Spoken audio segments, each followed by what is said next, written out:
तुम्हारे दादाजी की कंपनी अब तुम टेक ओवर करने वाली हो। यह सुनते ही अनन्या ने मुस्कुराकर सिर हिलाया। यही उसका सपना था और अब वो पूरा भी हो चुका था। उसकी जिंदगी में अब कोई तकलीफ अगर बची थी तो वो सिर्फ अभिनव ही था। अब कंपनी तुम्हारे हाथों में आ ही रही है तो उस अभिनव की भी छुट्टी कर दो। चिराग ने उसकी आंखों में देखते हुए सुझाव दिया। अनन्या ने आह भरी और थोड़ा चिढ़ते हुए कहा, मैं तो कब की उसे घर से लात मारकर निकाल चुकी होती, लेकिन दादाजी पता नहीं क्यों उसे डायरेक्टली या इनडायरेक्टली सपोर्ट करते आ रहे हैं। आगे क्या होगा ये दादाजी पर ही डिपेंड करता है। चिराग समझ गया था कि अभिनव सिर्फ हरदेव की वजह से ही उस घर में टिका हुआ था। उसे डर था कि अगर हरदेव को अभिनव पसंद आने लग गया तो डाइवोर्स तो दूर की बात, वो अपनी कंपनी भी अनन्या से छीनकर उसके नाम कर सकते थे। उसने ये सोचते हुए ही अपने लिए भी ड्रिंक बनाई और उसे पीना शुरू कर दिया। कुछ देर के सन्नाटे के बाद ही उसका मुंह फिर से खुला।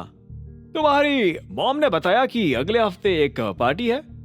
अनन्या ने चिप्स खाते हुए उसकी ओर देखा और कहा, हाँ, दादाजी का बर्थडे है। उन्होंने ऑलरेडी एक वीआईपी स्वीट बुक कर लिया है।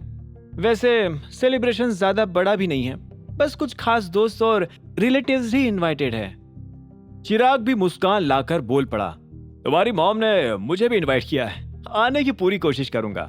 अनन्या ने उसकी ओर देखा और कहा, कोशिश नहीं, आना ही पड़ेगा, कोई बहाना नहीं चलेगा तुम्हारा उस दिन।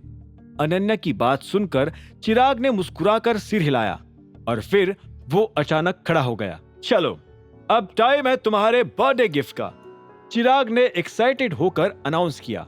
अनन्या ने हैरान होकर उसकी ओर देखा। मेरा गिफ्ट? चिराग ने जवाब में आंख मारी और वो दरवाजे की ओर चला गया। दरवाजा खोलते ही एक आदमी काट लेकर अंदर आ गया, जो कि ऊपर से लाल कपड़े से ढका हुआ था। अनन्या उस लाल कपड़े को देखकर यही सोचे जा रही थी कि उसके नीचे क्या गिफ्ट हो सकता था। जैसे ही चिराग ने वो लाल कपड़ा हटाया तो अनन्या को अपने सामने एक डायमंड रिंग चमकती हुई दिखी। उस रिंग को धीरे से अपने हाथों में लेकर चिराग अनन्या के पास चलकर आया। ये सबसे रेयर डायमंड में से एक है, ठीक तुम्हारी तरह। अनन्या ने देखा कि वो रिंग वाकई काफी खूबसूरत थी, लेकिन फिर उसे चिंता भी होने लगी। वो पहले से शादीशुदा थी, इसीलिए चाहकर भी ये रिंग नहीं पहन सकती थी। चिराग, मैं फिलहाल मैरिड हूँ, जानता हूँ, इसीलिए मैं ये हाथ में पहनाने के लिए नहीं बल्कि गले में पहनाने के लिए आया हूँ, किसी नेकलेस की तरह। अनन्या ने हिचकिचाते हुए इनकार कर दिया। नहीं चिराग, ये मैं गले में भी नहीं पहन सकती, घर पर मुश्किलें खड़ी हो सकती है। अनन्या को परेशान होता देख चिराग ने उसके कंधों पर हाथ रखकर उसे शांत किया और कहा, कोई मुश्किल खड़ी नहीं होगी, मैं हूं ना। वैसे भी ये रिंग चाहे हाथों में हो या गले में, ये हमेशा हमारी इस रिलेशनशिप की पहली याद बनकर रहेगी। चिराग ने यह कहते हुए अनन्या के हाथ में वो रिंग थमा दी। उस रिंग को देखकर अनन्या का पहली बार जिंदगी में खुशी का कोई ठिकाना नहीं था। वो खुशी में एक पल के लिए रिंग को देखती और फिर चिराग को। इस तरह नजरें ऊपर नीचे करते हुए उसे महसूस हुआ कि चिराग वैसा नहीं था जैसा कि अभिनव ने बताया था। वो भी अनन्या से एक चांस डिजर्व करता था और फिर शर्मिला का भी यही मन था। हम हमेशा अच्छे दोस्त तो बनकर रहेंगे ही चिराग। बिल्कुल, चिराग ने सोच लिया था कि अनन्या को अपनी बनाने के लिए अब वो किसी भी हद तक जाने को तैयार था। इसी के चलते उसका पहला काम अभिनव का काम तमाम करने का था। कुछ सेकंड्स तक गले लगने के बाद ही अनन्या को एहसास हुआ कि वो अभी भी शादीशुदा है और उसे तब तक किसी दूसरे आदमी के करीब नहीं आना चाहिए जब तक उसका डाइवोर्स ना हो जाए।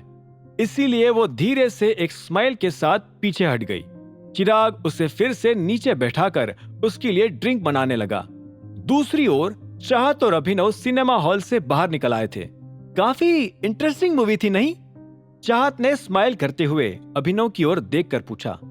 हाँ, मुझे ऑनेस्टली लगा नहीं था कि आज भी सिनेमा में इतनी अच्छी मूवीज आती है। यह सुनते ही चाहत थोड़ी हैरान हो गई और पूछने लगी, आज भी मतलब? तुम आखिरी बार सिनेमा कब गए थे? आगे की कहानी जानने के लिए देखें अगला एपिसोड सिर्फ पॉकेट एफएम के यूट्यूब चैनल पर। और द रिटर्न ऑफ टाइगर के सारे एपिसोड्स को सुनने के लिए डिस्क्रिप्शन में दी लिंक से डाउनलोड करें पॉकेट FM ऐप।